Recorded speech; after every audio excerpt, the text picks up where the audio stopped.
Hi, welcome back to Module 5 of Straight Line Persuasion. This is the inner game of sales, and this is crucially important here because what happens very often is that we tend to focus on our results in the exterior world, in the real world, and we don't focus on what happens up here. And in fact, success starts inside your mind. You have to condition your mind for success, to condition your mind to move through obstacles, through fears, and to focus on where you want to go in life and not what you're afraid of.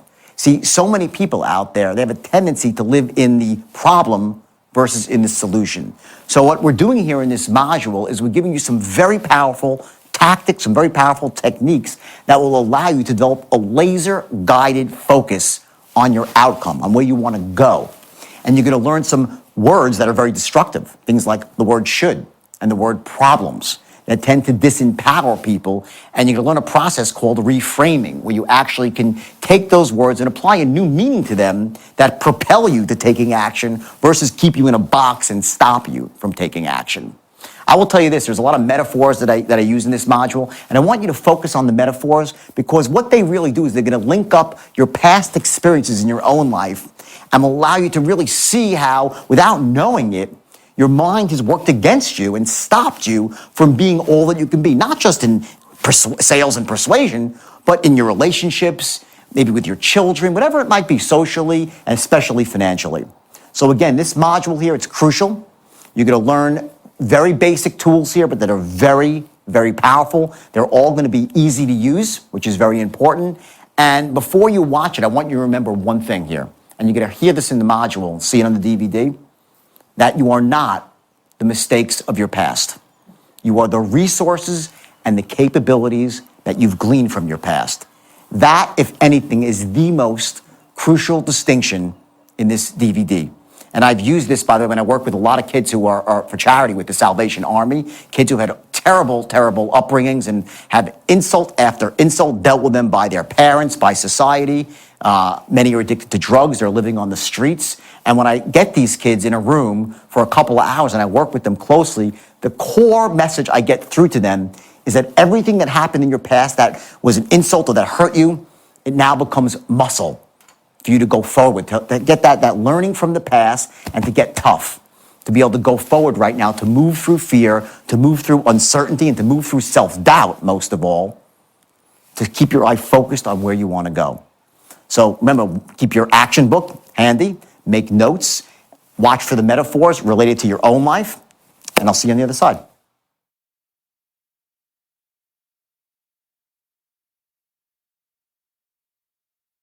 I talked about Bobby Koch, okay?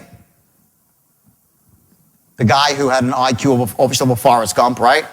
Became a millionaire. He's a fabulous guy. And what Bobby Koch really exemplified, that trait he has, which you could call your standards in life, the standard you hold yourself to, what you will not settle for less than, okay? It's based on this, okay? You'd be willing to do what other people are unwilling to do today, to get what you want tomorrow.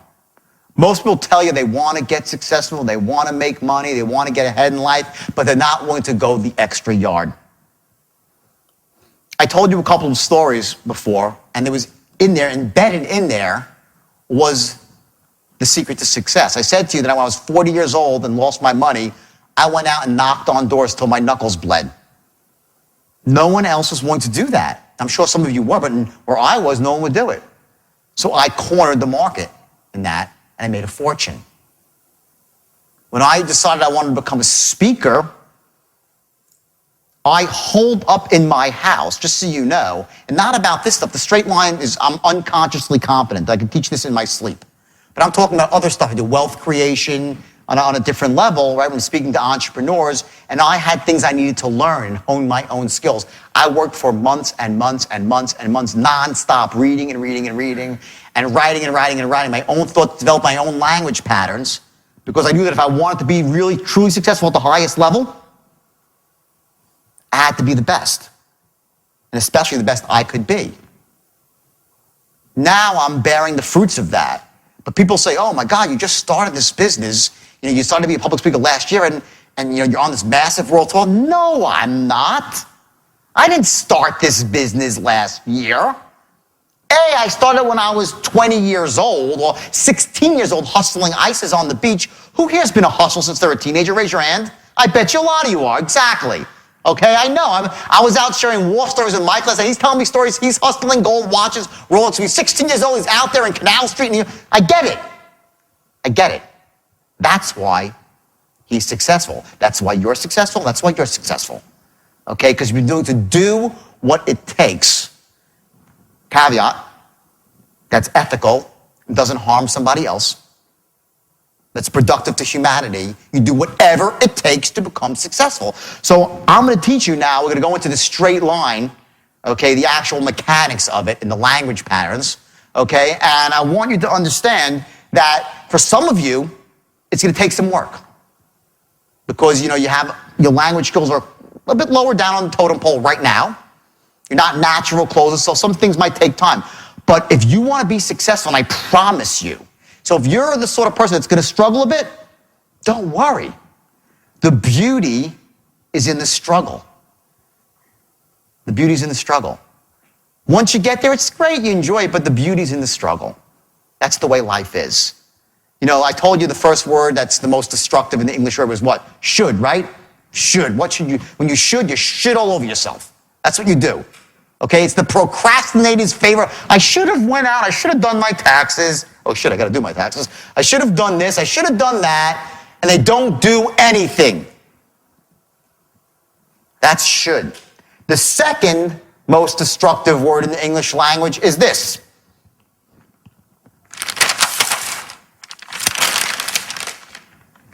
I'll write it up here. Let's see it. Do this in blue now.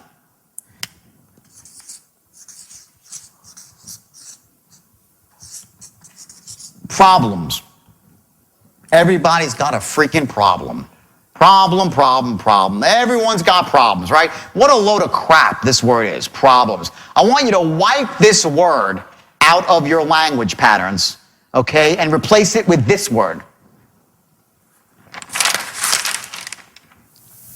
Challenges. That's the word. Problems is disempowering and overwhelms you. Challenges you meet head on and you rise up to them and you overcome them. Another word for this, obstacles, barriers, whatever is standing in your way from you and your goal and your vision. Change the word problems to challenges. Remember I said to you before earlier, who has more problems, rich people or poor people, right? Poor people's like, well, poor people. No, they don't. Rich people have more problems because they got a lot of more shit going on. And there's always a problem. There's always a problem when you have money. It's just less painful to handle it. The real word, the word that empowers you, is challenges. Look at it this way. And I know most of you are successful, but some of you probably right now are struggling financially. It's been a tough time in the economy, and some of you are on the way you're bouncing back, okay? And one of the things I say to groups of people, especially when they're struggling, when I'm doing a seminar, it's about wealth creation. There's a lot of people that really, they really want to be entrepreneurs, and they're not there yet. And they're so caught up in the muck and mire of their past, in their past mistakes, their past failures, and they're so invested in that, and they just don't think of themselves in terms of being a guy or a girl who could be successful. And let me just tell you something. Here's the real deal. If there's one thing that you get out of this for non-sales, it's this. Just for your life, you are not the mistakes of your past. You are not the mistakes of your past. You are the resources and the capabilities you've gleaned from it. There's a huge difference. As soon as you make that shift in your life, you're going to realize that anything that's happened to you bad is your greatest asset. I was interviewed on TV in New Zealand. It's online, by the way. You can find it, like last week. And I'm being interviewed by this guy, and it's a great interview from New Zealand TV. And the last question, he goes, you're making millions and millions of dollars right now. And, in some way, don't you think, are you saying you're glamorizing that, you can, commit a crime and now make millions and millions of dollars? You wrote bestsellers, you're on the tour. And this was not an adversarial interview. This was a very friendly interview. He asked me a genuine question. It wasn't like, aren't you? He was very nice about it. And I was kind of stunned for a second because I hadn't thought about it. And I said, absolutely not. I said, my past is my greatest asset. What happened to me, now I'm proud of what I did, and I feel bad. I have remorse. Remorse, not guilt. Guilt is a loser's emotion. Remorse is the emotion that allows you to move forward and do things right. Guilt's like, oh, I feel so guilty, oh, woe is me, and you want sympathy, oh, poor you. That's bullshit. Remorse is the empowering emotion. My past is my greatest asset. My past has allowed me to have the credibility to stand up in any room and know that I don't just talk the talk, but I've walked the walk, that I've made mistakes. I represent the people that are down at the bottom, no matter how low you've fallen on the totem pole of life, of relationships, of love, anything. I lost everything, not just my money. I lost my wife. She walked out the door the day I got indicted, guys. The day I was walking down the courthouse steps and she said, I want a divorce. Imagine that. Not that I was a model husband or anything while I was married to her. Those who read my book know that. But my point is this. In one day, I lost my freedom, my money, and my family. And I wanted to crawl up in a hole and die. I wanted to crawl up in a hole and die. So if you're in a spot in your life right now, I hope you're not, but if you are, I want to tell you something. There is no level, no matter how low it is, that you can't come back from like gangbusters. Because I did it. I'm living proof of it. I'm living proof. And I came back harder and higher than I ever was at, in a way that empowers other people, helps people, where I'm now, they called me the guru of anti-greed in the biggest newspaper in Australia. You know how, honestly, you know the first person I showed it to, you know who it was? My children. I said, look at your dad. I said, look at this. I said, read this article. They called me the guru of anti, and I was proud. More than the money, more than any fame I might get. When I saw that, I had to show it to my son and my daughter. That's what it's all about. So I don't care where you are in life. If you're not where you want to be, that's okay. You're not your past. You're the resources and capabilities that you've gleaned from it. Make sense, everybody? Yes or yes? Newton's law, an object in motion tends to stay in motion. What that means is as follows. If you are in a bad spot right now, if you're skidding in a bad direction right now, you're going to keep skidding there. It doesn't stop like that. An object in motion will stay in motion. Imagine this. I'll tell you a story. I fly helicopters. I used to fly a lot, helicopters. And when I took my license, to get my license, I had to do something called auto rotations. Anybody here fly helicopters at all? Okay. Auto rotations is when, if the helicopter engine dies, you can land it without an engine by allowing the helicopter to go into a controlled dive. And then at the last second, you pull up on the stick and use the stored energy, and the helicopter flares and you skid to a safe but bumpy landing. That's auto rotation. Okay? So my captain said, he was a wild man, my captain, because he was also the captain of my yacht, which we actually sank because we drove it out into a storm. He says, listen, here's the deal. Okay? Auto rotation is simple. You're going to dive down at a 45-degree angle with no engine, and at 50 feet, you're going to pull back at the stick. But the key is, do not look at the ground. You got to look forward to where you want to go. You look forward with your eyes, with your focus, and your body will take you there. I was like, well, okay, that's great. That's what I teach people in seminars. Like, focus on where you want to go and you'll get there, right?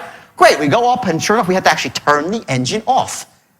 We had to practice this. I was like, what a stupid idea this is. Can't we do it in a simulator? No, you can't do it in a simulator. You got to do it for real. So we go up there, I'm like, no problem, I'm strong, I'm tough. We go out there, he turns the engine off, we start diving down at 50 feet, I start pulling back, I'm like, holy shit, and I'm looking at the ground, I can't take my eyes off the ground. And I'm going, he takes my chin, he yanks it up, so I look forward, I pull back on the stick, and I go to a safe but bumpy landing. Ironically, I knew not to focus on what I was scared of, but that's human nature. We focus on what we're afraid of, and we crash into it. Because on what we focus on is where we go. Where focus goes, energy flows. What you focus on expands in your life. So if you're in a skid right now, here's the metaphor for your life. If you're not going where you want to go right now, don't say, oh my God, things are so bad, things are so bad. Boom, you crash right into it. You set a goal, and you look at the goal, not the problem. You don't invest yourself in the problem, you invest in the solution. And you keep looking at it. Now, what happened is this. When the helicopter was diving at 50 feet and I pulled back on the stick and I looked ahead, did it continue to dive? Yes. It had momentum. You get it? An object in motion will stay in the same motion. It has momentum. So my instinct was, shit, it ain't working. I want to see the hit. It's like when you want to get punched, let me at least see the punch coming, so you want to see the accident before it actually happens. Human nature, right? You want to look at it. Well, it's more going to crash. I might as well look. You ever see a guy? This is the basic. There's always a guy in a Ferrari, some stupid rich guy in Westchester. He's got a Ferrari and it's a wide open road and there's fields everywhere, and he crashed into the one telephone pole. Like, how the hell did that happen? Guess what? Same thing, where focus goes. He's like, oh my God, a telephone pole. He's like, no, right into the telephone pole. What do you think happens when you're focusing on the crap in your life? What you focus on expands. What you focus on, you attract. So let me say this. If you're focusing on all the crap in your life, what do you become? A giant crap magnet. You attract crap to you, and it gets bigger and bigger until you fall in an avalanche of it and get destroyed. So here's the irony. So he tells me this, and I'm like, geez, I knew to look up ahead, but I couldn't do it. I said, well, let's do it again. I had to do it again. We went back up again. We started going around the thing, making a pattern. We get to the bottom. He turns up the engine. We start diving down. I'm feeling good. 50 feet. I'm like, holy shit. Again, I'm still looking down. He pushes my chin up. I pull back on the stick, and sure enough, I go to a safe landing. Why would I still look down knowing that I shouldn't? Because I'm conditioned. We are conditioned to look at our problems and to focus on our problems. And because of that, we become paralyzed with fear, and we crash right into them. Go bankrupt, lose someone we love, get sick, whatever it might be, we get destroyed. Third time up, I had to do it again to get my license, right? He takes me in, pattern, we dive down 50 feet, get to 50 feet. I pull back and I look up. I felt like looking down, but I looked up. Why? Because I conditioned a new pattern. You can break your old patterns. Step one is interrupt them. That's what I'm trying to do right now, is interrupt your pattern. If you're one of these people who focus on crap in your life, I'm interrupting your pattern right now. Step two is condition a new pattern now. To start looking at your solutions, on your goals and on your vision. Doesn't matter where you've been. Imagine if you're on the speedboat and you look behind you at the wake. Ask yourself, does that foamy white thing have anything to do with where I'm going now? Does it? The wake does not drive the boat. Your wake is your past. What drives the boat is you, the captain, and where you're focusing on, right? Your focus, that's where you're going. And the engine, the motor, which is what? That's your actions, okay? The state that you're in, this resourceful state to be taking action and focusing on the good stuff versus the crap. That's called being not a creature of circumstance, but a creator of circumstance. You set a goal, you focus on it, laser guided, like the straight line.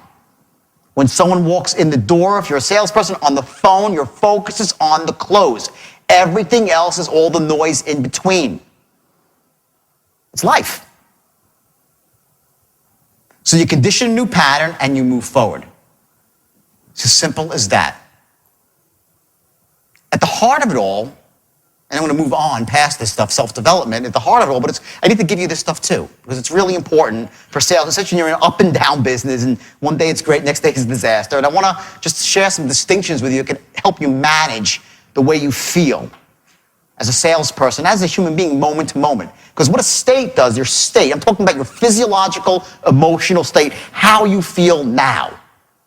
There are states that lead to wealth and success. I said a couple before about sales: certainty, clarity, conviction, confidence. In your personal life, are those the best states? Maybe not. Maybe it's love, compassion, understanding, empathy. Those are very empowering states. Master the ability to be in those states, and you got something. Conversely, there's disempowering states, which are fear, jealousy, greed. And on the opposite Ambition would be the empowering state, right? Jealousy, greed, overwhelm, uncertainty. Those states lead you to A, perform at a low level, B, to be in more unresourceful states because they almost snowball on each other. You know when you're on a roll as a salesperson and you're just doing great and you're like, I'm on a roll, right? That's called a resourceful state, yielding a resourceful state, yielding a resourceful state. And when you're feeling like crap as a salesperson and you can't close a door, okay, it's because, damn, I can't close, damn, I can't close, and you walk in. I'll tell you a great story about state management. My first day ever training for sales. I was 21 years old, and it was door-to-door sales for meat and seafood, as I said. My first day on the job, my friend trained me. Lives in Florida, very successful guy, very successful. And he was selling on a pickup truck. You know those guys that go around selling steaks and shrimps and lobsters on boxes, right? And he takes me around his door-to-door cold canvassing, the worst job in the world. I mean, really awful job. Takes me around, and he knocks like 20 doors in the morning, and each door's like, hey, how you doing? My name's Elliot. I deliver filet mignon, shrimp, blah, blah, blah. All upbeat and positive, you know? And I'm looking at this thing, and everyone's like, no, and then I should know, slamming the door in his face, okay? Somewhere around 12:30, I walk up to the door with Elliot, and he opens the door, and I see his shoulders are getting slightly down and down. He's not negative yet, right? Almost like 12:30, he knocks on the door, and they open the door. He goes like, you wouldn't want any filet mignon, shrimp, and lobster tails, right? I mean, I delivered to some of the other people no one wants today. Do you want any? That's how his rap degenerated. He went in a state of complete and utter uncertainty. You can't close, you can't open, you can't do anything as a salesperson if you're in that state where you don't think they're going to buy.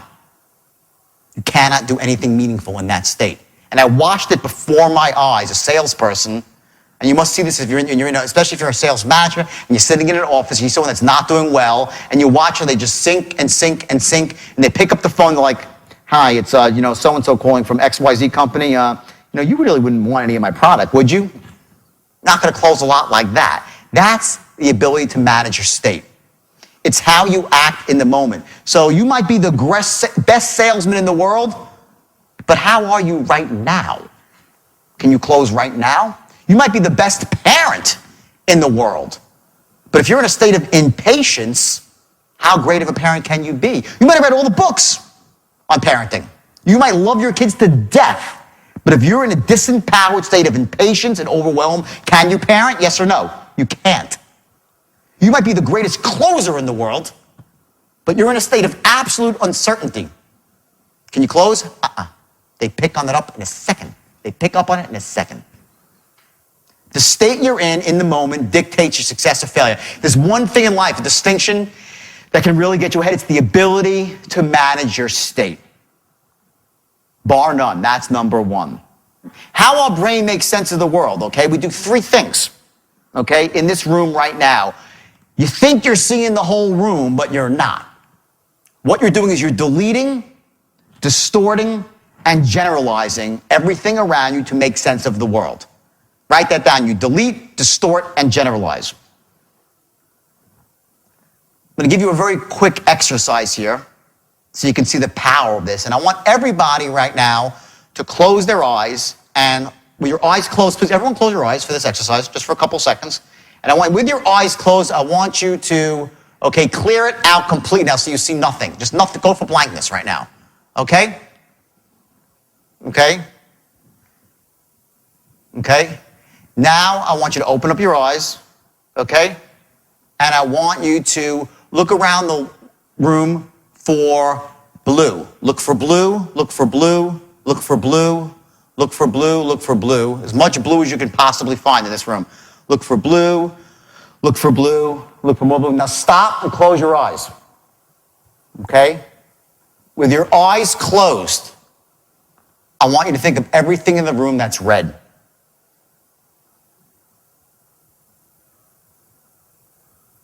So I bet you see a lot more blue right now than red, right? Now open your eyes, and now start looking for red. Look for red, look for red, look for red.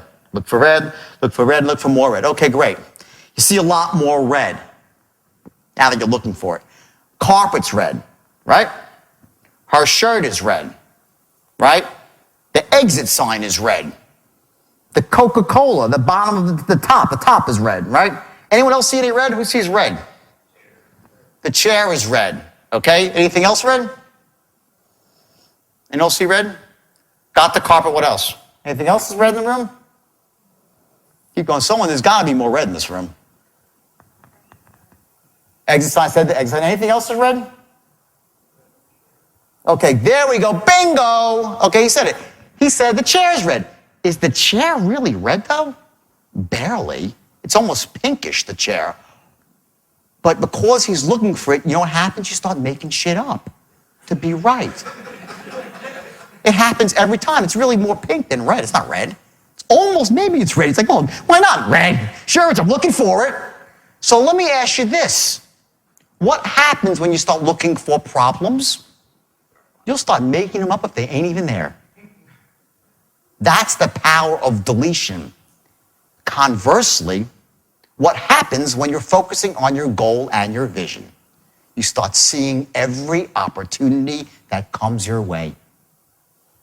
If you're out there looking for all the crap on the problem, the opportunities fly over your head every single time.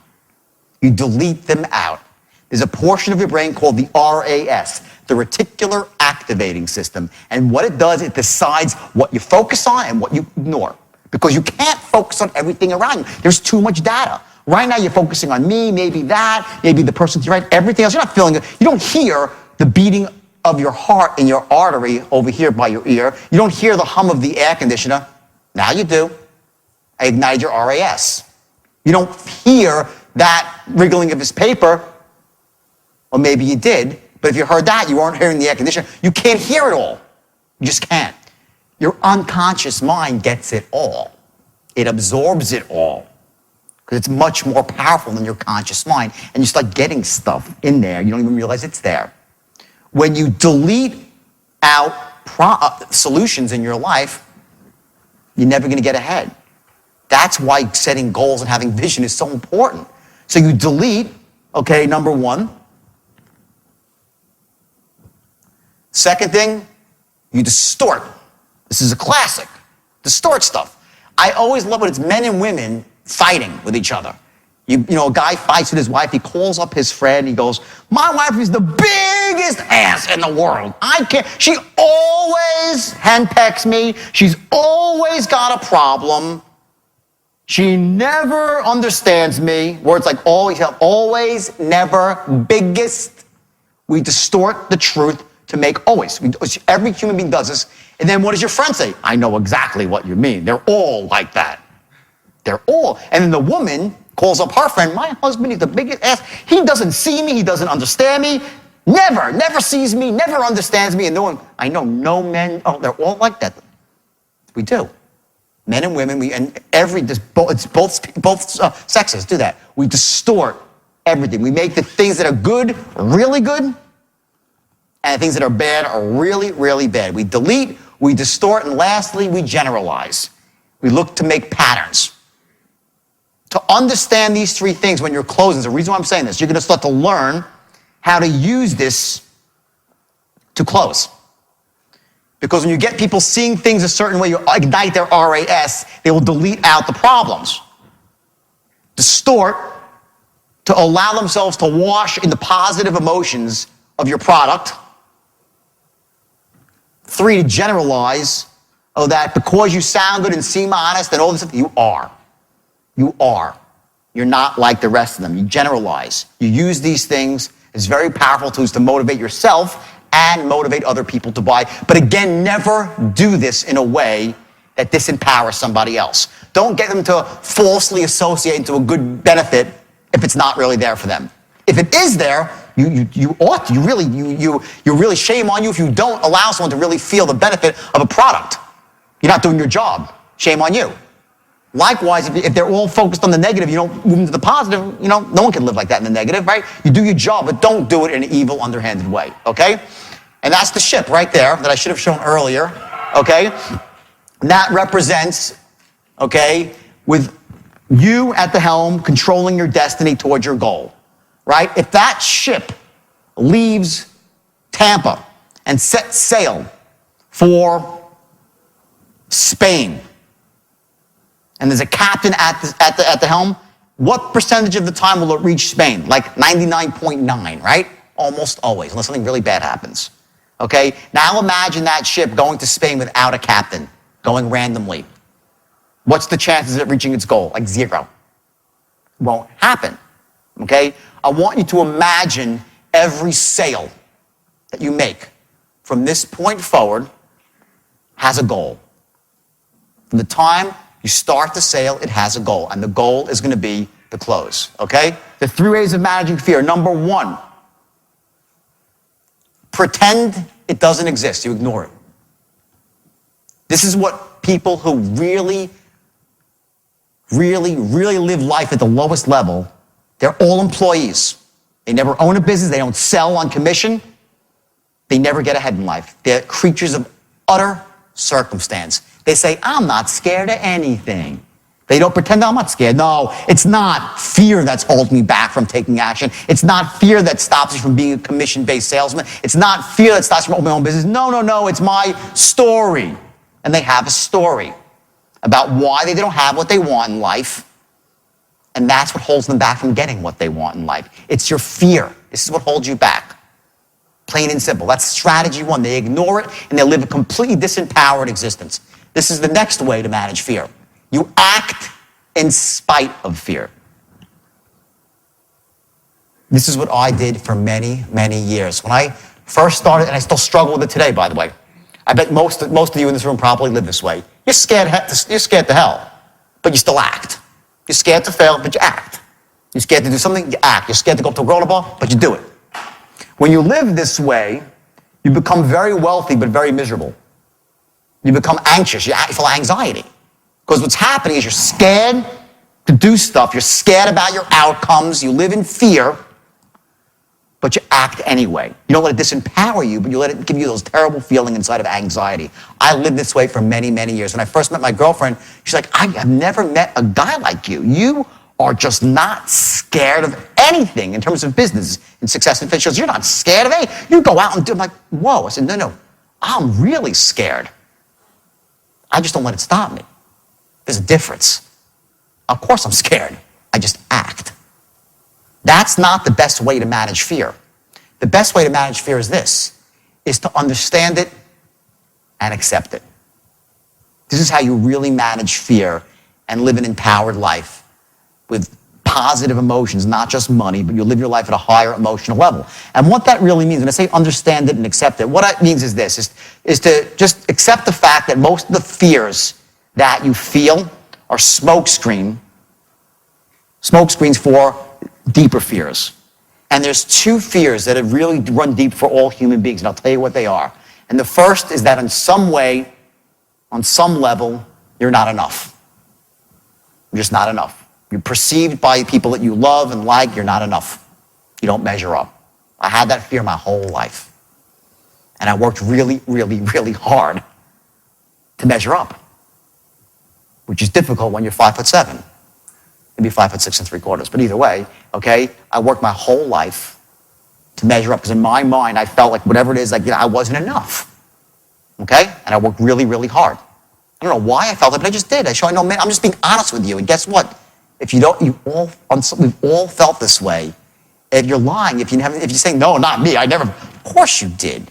The second fear that runs even deeper than not measuring up is that if I don't measure up, I won't be loved or accepted and liked. They won't love me. And I really felt that one too. And I'm sure at one point in life, not every day, you all have. You develop smoke screens to get around that. It's such a powerful, deep-seated fear. And it comes back, you know what it comes back to? When we were babies, it's not your fault or my fault. When we were babies, we made a very, very bad generalization. You know, we delete, distort, and generalize. The generalization that we made is we equated attention and love as the same thing. We made that mistake as when we were this big. You know, one day we were crying and we were perfect. They loved us. Our parents loved us. We were babies. We were perfect. We could poop in our diaper. They loved us. They loved us. And all of a sudden, one day, you weren't that cute anymore. You were like a year and a half and you cried. They're like, stop it. And you're like, what the hell happened here? I had it really good before. You know? Some babies are like, wow, and no one loves them, no one likes them. Then all of a sudden they fall down, they get hurt, and their mother runs, oh my God, And we find one of these people, we call them problem people. They know they get attention by having problems. If they hurt really bad, people will love them and they'll get attention. You have problem people. Other people, what happens is they, feel neglected, they're not getting that connection right, and all of a sudden they get up, they start to walk again, and mom's like, oh my God, the baby's walking, look. And an achiever's born. And they get their attention and love through achievement. That's what I did. Okay? Other people, okay, they're babies, they're not getting the attention, they feel that loss of love, and they go out and they break something. What did you do? They got the connection back. You got people that are always breaking shit. They're broken people, and they get the connection like that. Pleasers, breakers, achievers, problem people. There's a million ways to get the connection and love back. Which one are you? I'm an achiever. We all have our strategies we run to get the connection back, but at the heart of it all is this irrational fear that we won't be loved and we're not enough. When you accept that, when I actually took that into my heart and realized the truth is it doesn't matter whether I succeed or fail. My kids love me.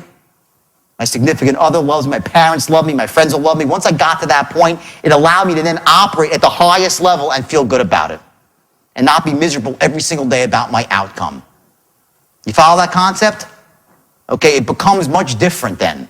So try to take your fears, not overnight. You still struggle with everything. Remember when you're feeling fearful and you're feeling disempowered, and here's the devil's trick, is the story. It's almost like there's a circuit breaker effect that pops in. It's like you start feeling, boom, story. Oh, I'm not rich because the economy's bad. That's your story, okay? I'm not rich because my boss is an asshole. Okay? I'm not rich because I wasn't born rich. Guess what? That's what poor people, they were always rich. No, they weren't. 94% of the rich people in the world started out with nothing. And I'm one of them. I know there's others in this room too.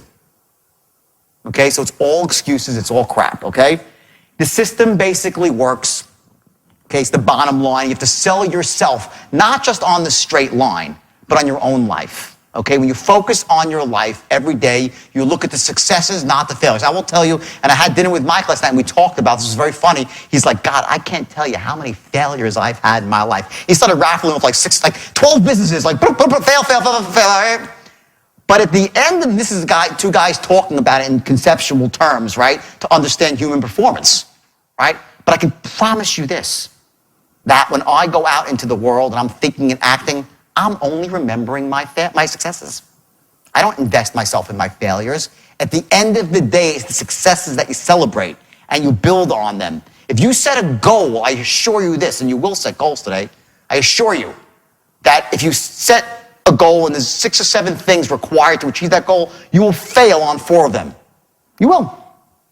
And I will use the word failure in a very special way because it's really feedback. But let's just call it failure for a second until we reframe that, okay? You'll fail on 4 of them, and 2 or 3 you'll be perfect, right? You focus on what's working. At the end of the day, you build on what's working, not on what's not working. You focus on your successes, you get yourself into a peak state and you move forward. You change your approach for what's not working.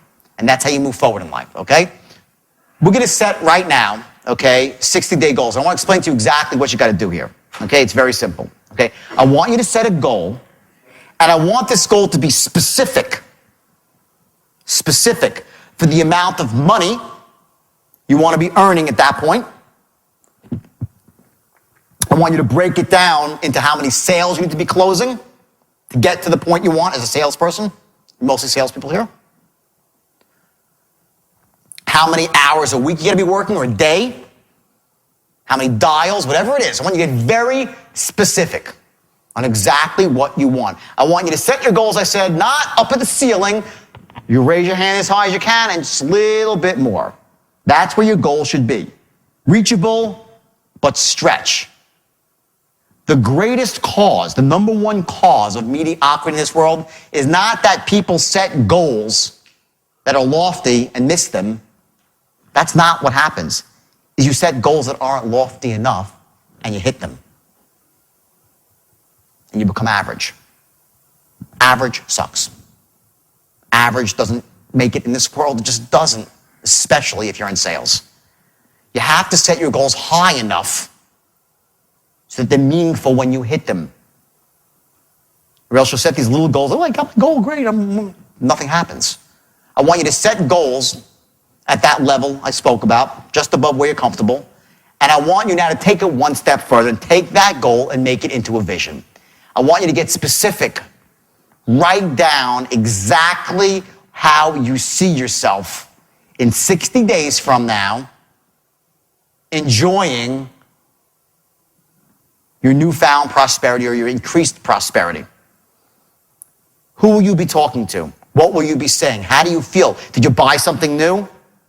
Is there something in your house you wanted to get fixed? Is there a credit card bill that's overdue that you couldn't pay and you paid it? Yahoo, I just paid my bill. I want you to imagine yourself at that moment and allow those feelings to wash over you and write it down. When you write down a goal, here's the system. Number one, you write down a goal. Two, you put a date on it. Your goal has to have a date. Step three, identify the peoples, the groups, and the organizations you need to align yourself with. Step four, you take massive action. Step five, see what's working and what's not and change your approach accordingly. That's it. Set a goal, put a date on it. Identify the peoples, groups, and organizations standing in your way or you need to align yourself with. The obstacles. Take massive action. See what's working, see what's not working, and you change your approach. You set a goal, you got to do 7 things, you accomplish 3, great. Excellent. 4 didn't work, what's not working? Tweak it. You don't do the same thing over and over again.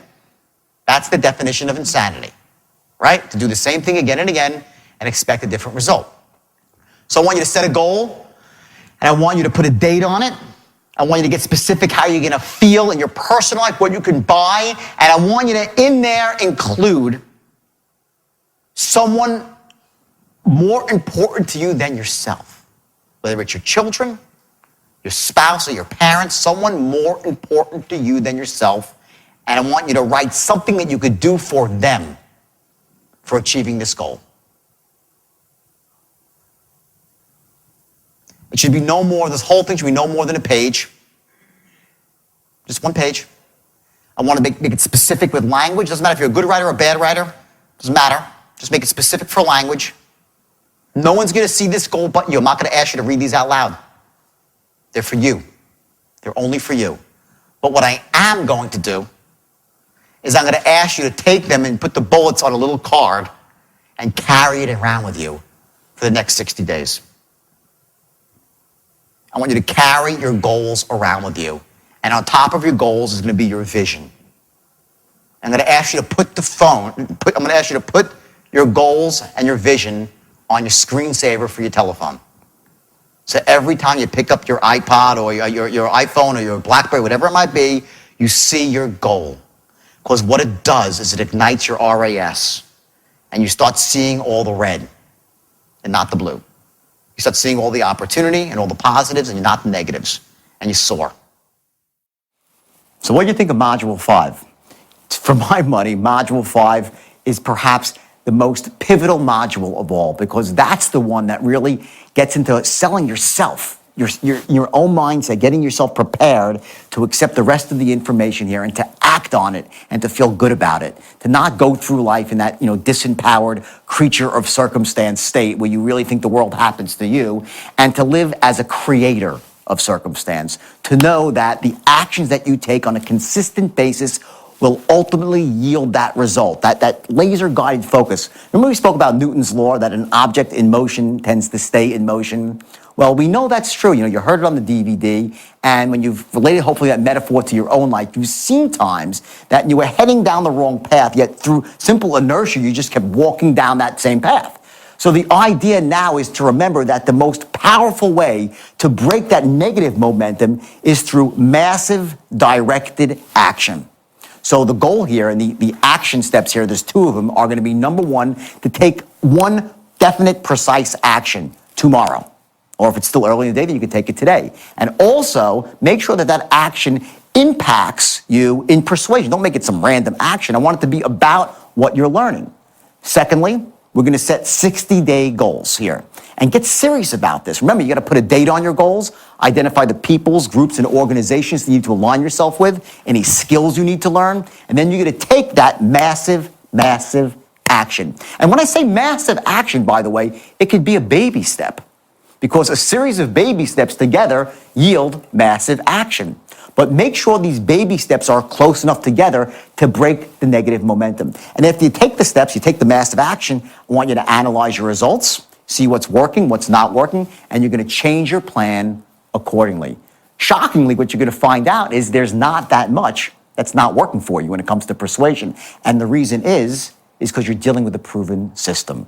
And that's the beauty of a system. See, rather than having to make all the mistakes yourself and figuring this stuff out, you're dealing with someone like me who's been doing this for, 23 years now, actually 25 years, I'm getting older, and who's trained thousands and thousands of people. And I've seen the struggles that they go through, and I've specifically designed and then redesigned the system to deal with those struggles, to make it ABC simple, step by step, move by move, to allow you to embrace these techniques so you'll be the best persuader you can possibly be.